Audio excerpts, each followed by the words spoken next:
안녕하세요. 오늘도 서연살롱을 찾아주셔서 감사합니다. 저는 서울에 사는 30대 평범한 애 엄마입니다. 저의 인생은 어렸을 때부터 평탄하진 않았답니다. 제가 어렸을 때 엄마 아빠는 극심한 성격 차이로 이혼을 하셨어요. 엄마는 절 혼자 키우셨는데 사실 엄마랑 사는 게 행복하진 않았네요. 엄마는 저 때문에 인생이 꼬였다면서 저만 아니었어도 재혼해서 얼마든지 잘 살 수 있는데 제가 있어 재혼을 못한다며 늘 투덜거리셨어요. 지금 생각하면 저도 태어나고 싶어 태어난 게 아닌데 엄마는 그렇게 제 원망을 하셨답니다. 엄마는 술집을 하면서 남자들을 많이 만나고 다녔어요. 초등학교 고학년이 되었던 어느 날 웬 아저씨를 데려와서 이제부터 아빠라고 부르라고 하더군요. 어린 제게는 선택권이 없었죠. 그날부터 아저씨, 저 엄마 이렇게 셋이서 살게 되었는데 아저씨는 제 존재에 대해 매우 성가스럽게 생각했어요. 아저씨가 그러니까 엄마도 제가 귀찮아졌는지 자꾸 친척집에 보내더라고요. 며칠씩 친척집에서 자고 오는 일이 많아졌습니다. 하지만 엄마도 반기지 않는 저를 반겨주는 친척집도 없었죠. 이모들은 저 때문에 엄마가 고생한다면서 저한테 눈치를 줬어요. 큰이모는 저한테 너희 아빠랑 연락되면 아빠랑 살면 좋을 텐데 라면서 저한테 대놓고 아빠를 찾아보라고 했습니다. 어린 시절을 눈물로 보내다가 간신히 고등학교 졸업하고 집을 나왔었죠. 엄마 그리운 마음은 전혀 없었어요. 다만 오래전에 헤어진 아빠가 그립더라고요. 아빠를 찾으려 연락처를 수소문했지만 쉽지 않아 포기를 했습니다. 저도 제 인생을 살아야 하고 언제까지나 아빠를 찾는 일에만 몰두할 수는 없었으니까요.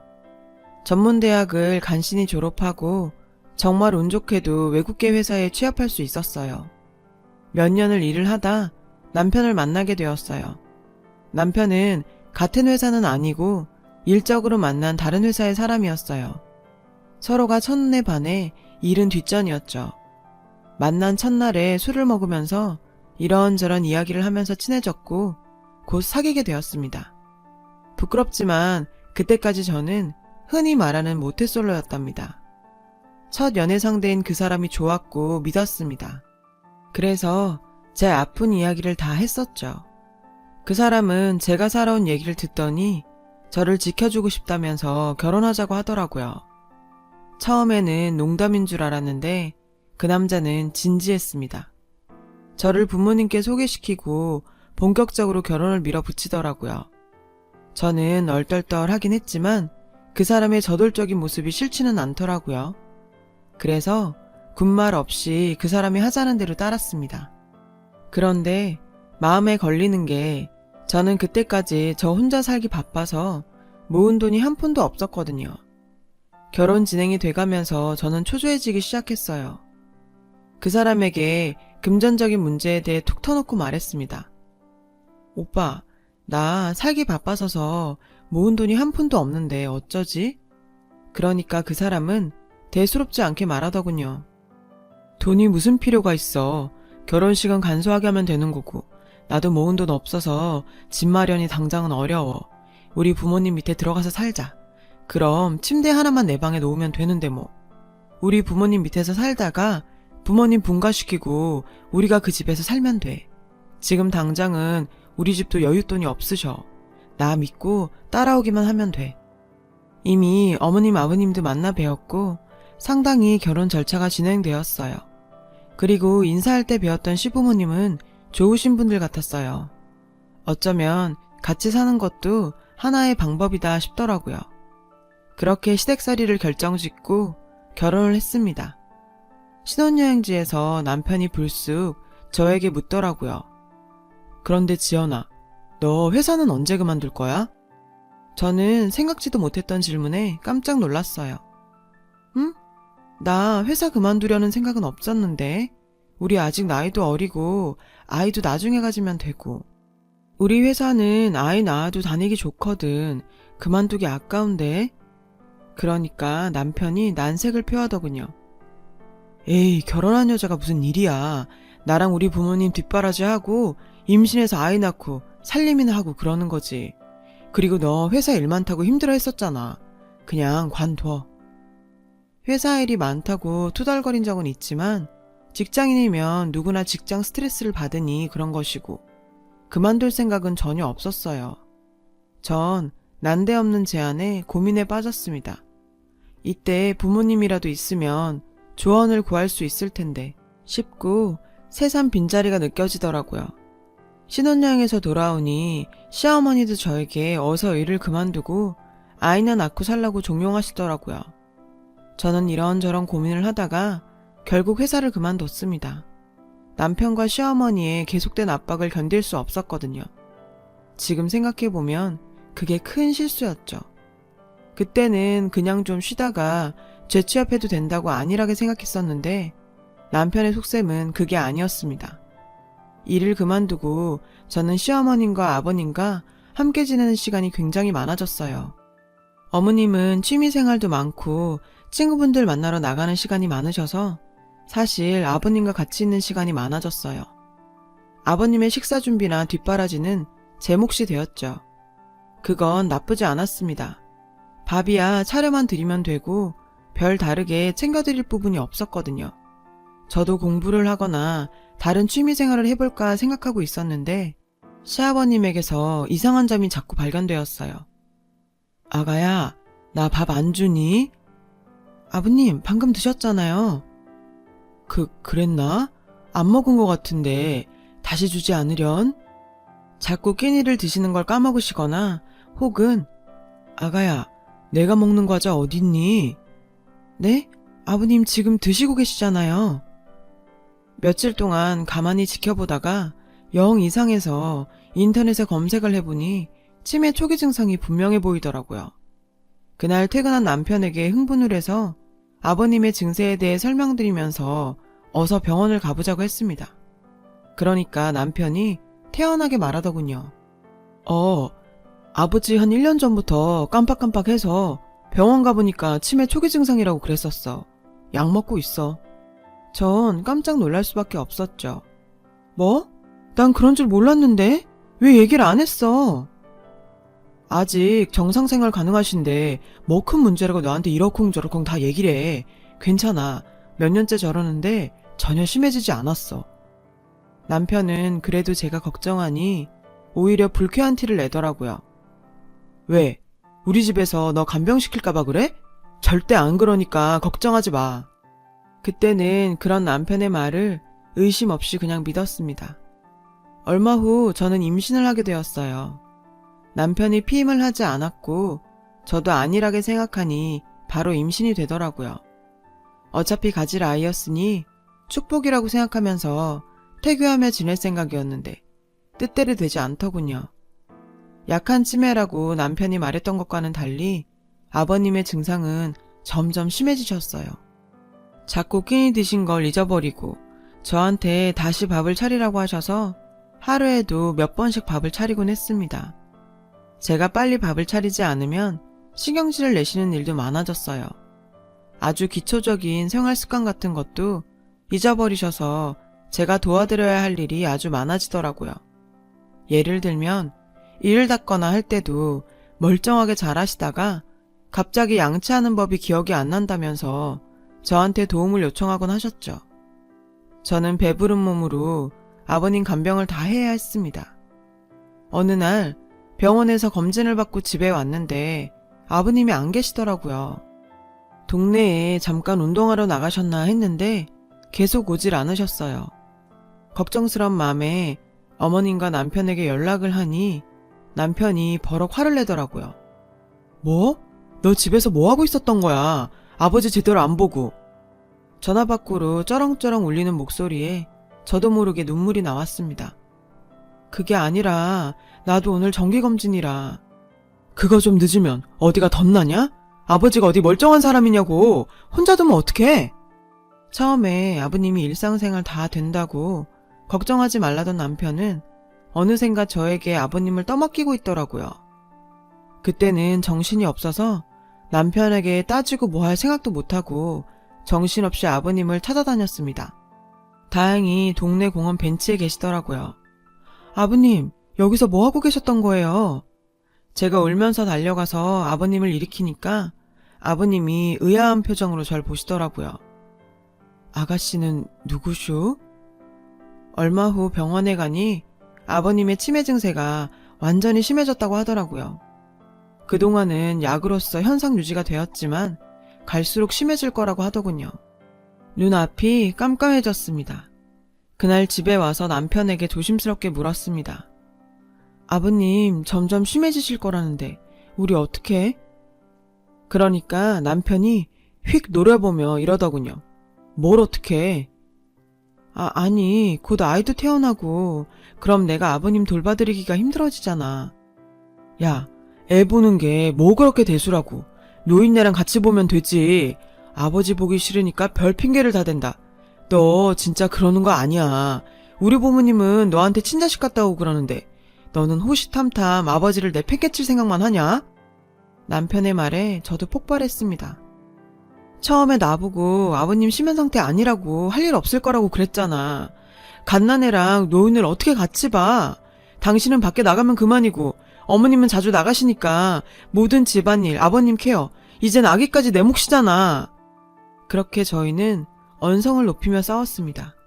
남편은 화가 나서 나가버리고 술을 잔뜩 먹고 오더군요. 시어머니는 술에 취해 들어온 남편을 보시며 저한테 잔소리를 하시더라고요.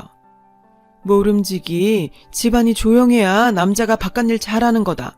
네가 하기 나름인 거야. 어디 남편한테 힘들단 소리를 함부로 하니? 나 때는 상상도 못했다. 그 말에 저는 할 말을 잃었습니다. 그때가 저 임신 9개월 때였어요. 몇 번이나 이혼을 생각을 했지만 실행에 옮기긴 어려웠습니다. 뱃속 아이를 생각하면 아빠 없이 자라게 하기 싫었고 또 저 혼자 아이를 키울 엄두도 나지 않았어요. 더군다나 일도 하지 않는 상태여서 돈 문제도 막막했고요. 결국 저는 아이를 낳았고 남편과 계속 같이 살게 되었죠. 결혼 생활은 갈수록 고되졌습니다. 남편은 퍽 보수적인 사람인지라 집안일과 육아는 모두 여자 몫이라고 생각해서 전혀 돕지 않더라고요. 퇴근을 하고 돌아와도 방에서 핸드폰 게임을 하다가 자버리더라고요. 시어머님은 늘 모임이 많으셔서 밖으로 놔두셨고 저는 아버님과 아이 케어를 혼자 다 해야 했습니다. 아버님 상태만 좀 괜찮아도 일이 덜 고되었을 텐데 아버님은 갈수록 상태가 안 좋아지셨어요. 제가 아이 분유를 주느라고 밥을 늦게 드리면 저한테 입에 담지도 못할 듣도 보도 못한 욕을 퍼붓곤 하셨죠. 그리고 돌아서서 욕을 했다는 사실도 다 잊어버리셨고요. 아이 커가는 거 보는 게 그나마 행복이었지만 누구 하나 제 편이 없는 시댁에서 저는 점점 우울하고 메말라 갔었어요. 그러던 중 일이 터지고 말았습니다. 그날도 어김없이 남편은 술을 마시고 들어왔어요. 술자리를 워낙 좋아하는 남편이라 늦게 들어온 것은 별로 놀라지 않았는데 옷을 벗겨서 냄새를 맡았는데 묘하게 여자 향수 냄새가 풍기더라고요. 여자 촉, 그런 거 있잖아요. 저는 뭔가 모를 수상쩍은 느낌에 남편 자는 틈을 타서 핸드폰을 몰래 보았습니다. 핸드폰 문자에는 까무러칠 만한 내용들의 문자가 있었습니다. 남편은 그동안 술집 여자들을 만나고 다니면서 바람을 피우고 있었던 것이죠. 지속적으로 만나는 건 아니었지만 여러 명과 상대하면서 저 몰래 바쁘게 놀아나고 있었더군요. 저는 분노해서 당장 남편을 깨웠고 시어머니를 불러 그 문자를 공개했습니다. 그런데 남편과 시어머니의 반응은 뻔뻔하기 그지없었습니다. 그래서 뭐 어쩌란 거니? 너희 시아버지 지금은 저래도 왕년엔 화려하셨다. 남자가 목석이 아닌 다음에야 여자 좀 만나고 그러는 거지. 넌 뭘 그렇게 야단법석이니? 시어머니께서 역성을 드니 남편은 신이 났는지 저한테 오히려 왜 핸드폰을 봤냐며 따지더군요. 저는 그날 가족들이 모두 잠든 밤에 결심했습니다. 제 옆에 아이를 위해서라도 제가 이 집에서 떠나야겠다는 생각이 들었어요. 아이가 뭘 보고 배우겠어요. 더군다나 남자아이라 남편과 똑같이 기르고 싶지 않았습니다. 저는 이혼을 결심하고 남편에게 통보했어요. 남편은 처음엔 좀 당황한 듯 하더니 며칠이 지나니 저보고 마음대로 하라고 하더라고요. 자기는 이혼해도 상관없다면서요. 어이가 없었습니다. 저는 그래도 남편이 관계 개선에 노력을 한다면 다시 생각해 보려고 했었거든요. 그런데 남편의 꿍꿍이를 다 알게 되었습니다. 어느 날 제 짐을 가지러 집에 왔을 때 시어머니와 남편의 대화를 엿듣게 되었거든요. 절대 양육비 한 푼도 주지 말아라. 돈 없으면 기어들어오게 되어 있어. 응, 엄마. 절대 안 줄게. 모자가 그렇게 절 골탕 먹일 궁리를 하고 있더라고요. 치가 떨렸습니다. 저를 치매 걸린 노인 간병하게 한 것도 모자라 아이 양육비까지 안 주려고 하다니요. 저는 못 들은 척 짐을 챙겨 나오면서 설마 그래도 설마 양육비 정도 안 줄 리야 있겠나 생각했습니다. 왜냐면 제 자식이기도 하지만 남편의 자식이기도 하잖아요. 나중에 자식 얼굴을 어찌 보려고 양육비를 설마 안 줄까 했는데 이혼 후 그 사람은 정말 약속했던 양육비를 한 푼도 보내지 않았습니다. 정말 어이가 없더군요. 몇 번이나 문자로 전화로 독촉했지만 곧 주겠다는 말만 하다가 결국엔 1년 넘게 양육비를 주지 않더군요. 저는 이혼하고 얼마 되지 않아 재취업을 하고 아이를 어린이집에 맡겼습니다.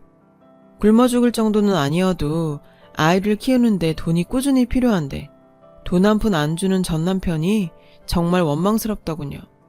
한 번은 대면을 해서 양육비를 달라고 하니 뻔뻔스럽게 웃으면서 양육비? 제 발로 나간 여자한테 양육비를 내가 미쳤다고 주냐? 정신 차리고 기어 들어오든가 아님 양육비 못 줘! 라고 하더군요. 그렇게 말하는 그 사람 정말 인간 같지 않더라고요. 하지만 제가 할 수 있는 일은 그리 많지 않았습니다. 양육비를 안 주는 아빠들에게 가해지는 처벌은 그리 세지 않더군요.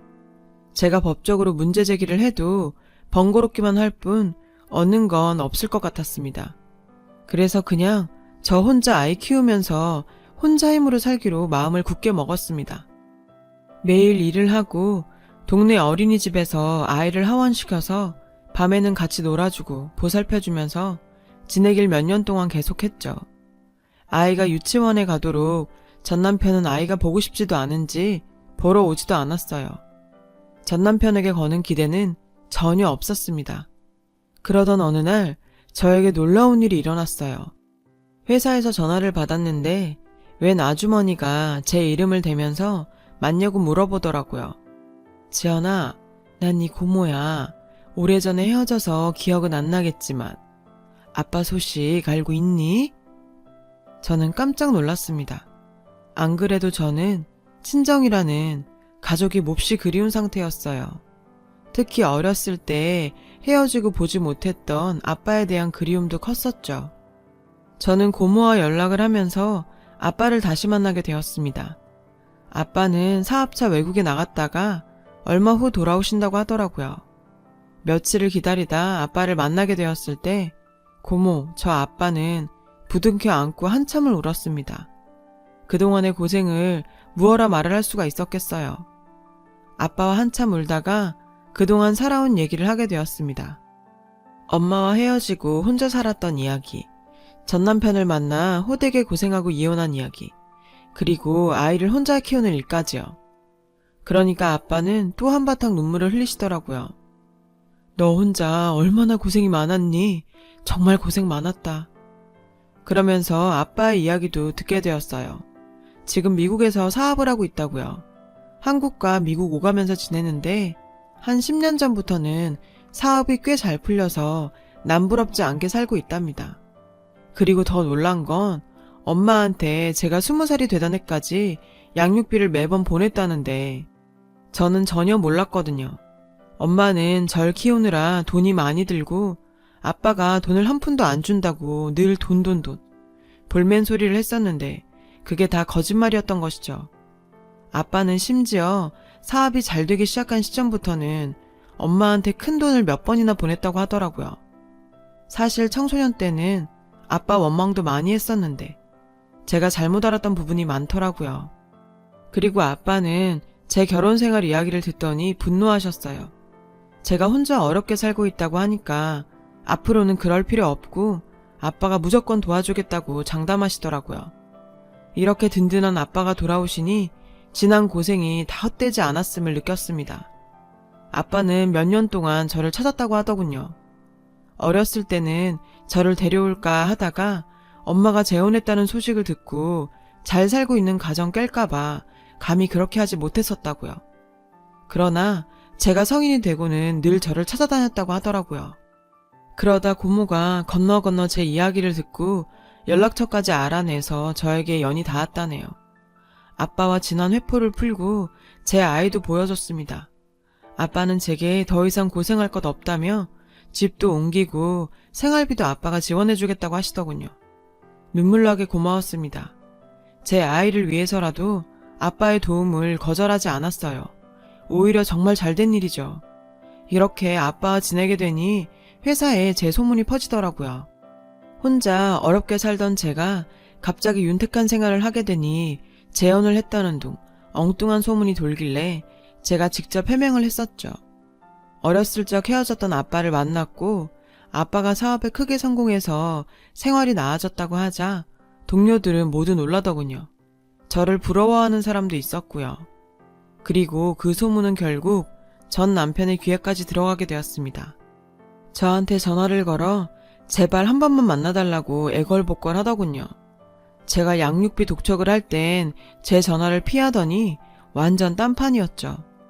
저는 순순히 만남 제안을 받아들였어요. 저희 집에서 만나자고 했죠. 저희 집은 이미 아빠 명의의 큰 평수 아파트로 옮긴 상태였어요. 저희 집에 들어오니 시어머니는 입이 떡 벌어지더라고요.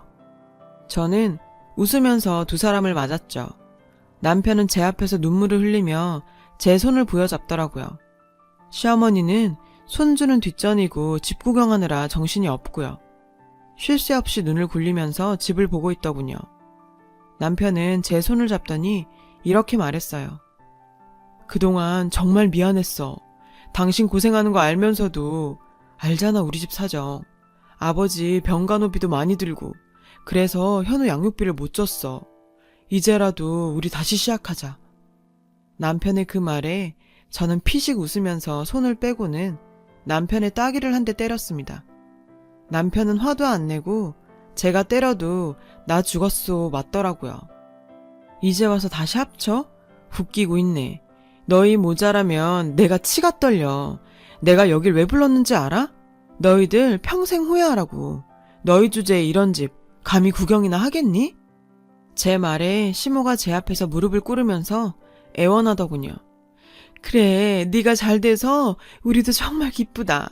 우리가 예전에는 정말 잘못했다. 네가 잘 되었으니 이제 우리 사이에 앙금은 풀고 이혼한 게 좋을 게 뭐 있겠니? 다시 합쳐서 살면 얼마나 좋아.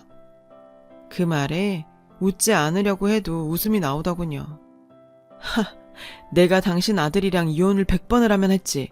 절대 다시는 못 살아요. 이제 나한테 연락도 하지 말고 평생 후회하면서 사세요. 그러니 두 사람이 제게 동시에 매달리더라고요. 결국 전 경찰을 불러 모자를 쫓아내버렸습니다. 그 이후로도 남편이 종종 저한테 연락을 하고 아파트로 와서 귀찮게 하는 일도 있었지만 한번 혼이 나고는 경찰 부르겠다 하면 꽁무니를 빼고 도망갑니다. 참 찌질하죠. 친구 통해 들으니 전 남편은 맨날 술 타령하면서 저 놓친 거 후회하면서 산다고 하더라고요. 안타깝지도 않아요.